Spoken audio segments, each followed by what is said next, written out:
Mireu, que el Ferrari Luce Chassis Zero s'hagi venut per 40 milions d'euros està genial.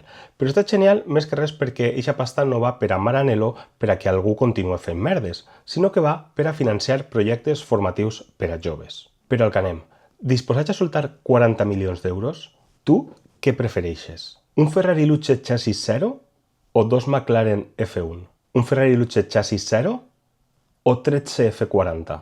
Un Ferrari Luce Chassis Zero o 40 Porsche 911 Carrera RS 2.7 originals?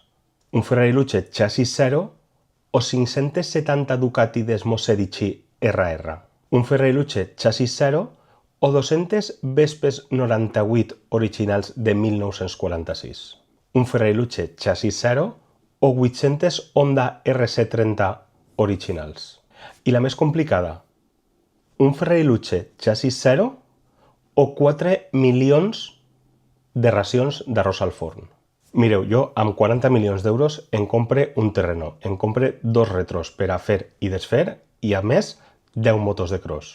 I li pague 100.000 euros a Pol Tarrés per a que vinga, m'ensenye 4 trucs i em faça una exhibició mentre esmorza un entrepà de blanc i negre en vi i llimonà en calçoteig. I encara em sobren 39 milions.